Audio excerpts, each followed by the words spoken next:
Bueno, queridos amigos, estamos en un punto crucial en estos días en el mundo que está conmovido por marchas y manifestaciones de muy distinto signo. Y uno se pregunta a estas alturas, ¿qué significa lo que podríamos llamar como cultura política?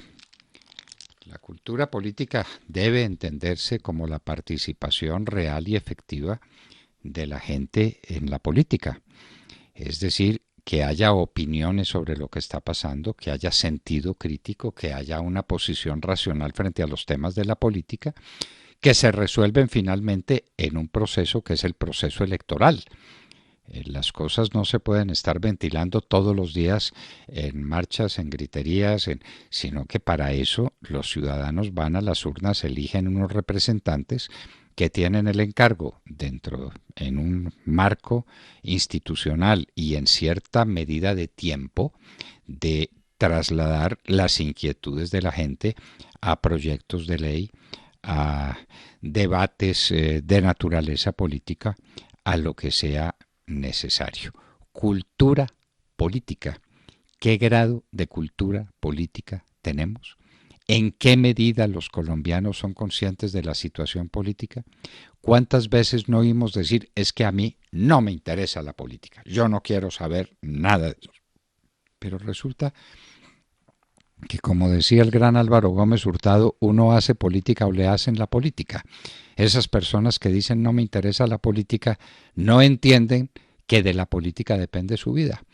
Si es un trabajador independiente, su trabajo independiente depende de lo que se haga en la marcha de los asuntos políticos, en la marcha del Estado y en el bienestar o el malestar económico de la estructura estatal, es decir, de lo que se llama el fisco.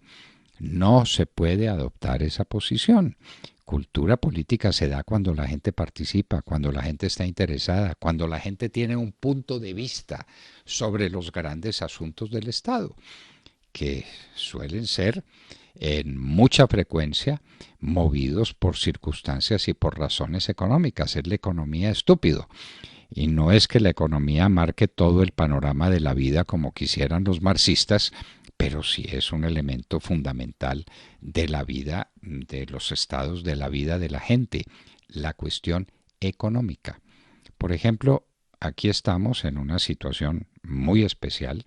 Lo de la marcha de ayer, de mañana, perdón, no solamente tendrá efectos mañana, donde al parecer al menos las grandes ciudades del país van a estar paralizadas, es lo que vemos por Bogotá, es lo que nos contaron desde Medellín, es lo que nos dijeron desde Cali.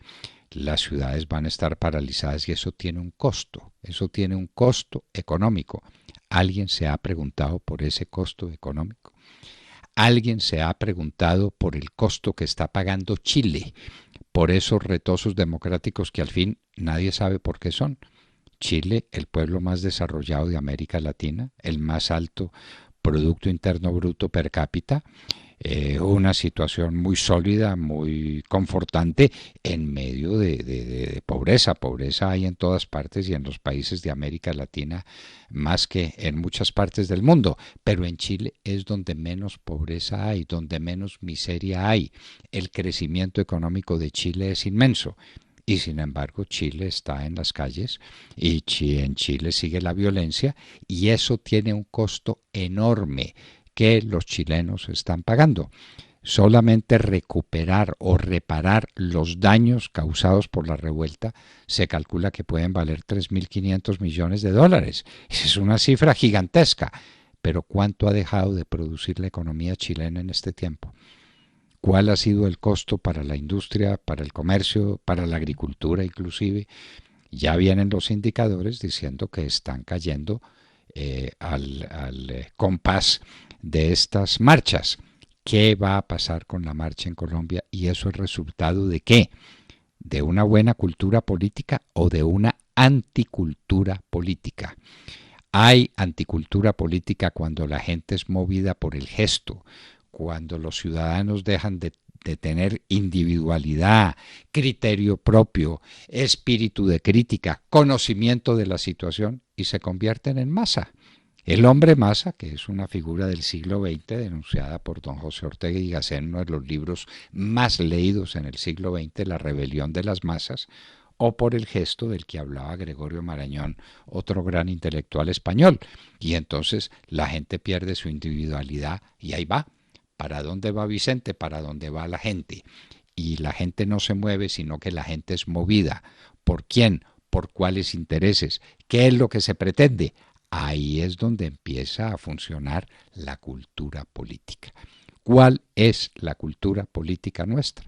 Esa es una pregunta fundamental que nos hacemos a estas horas en vísperas de la marcha de mañana, que puede ser un elemento determinante para afianzar la seguridad del país y sus condiciones para ser un país con posibilidades de desarrollo, con dinámica económica positiva, o que puede ser un desastre para la economía colombiana. Nadie sabe nada.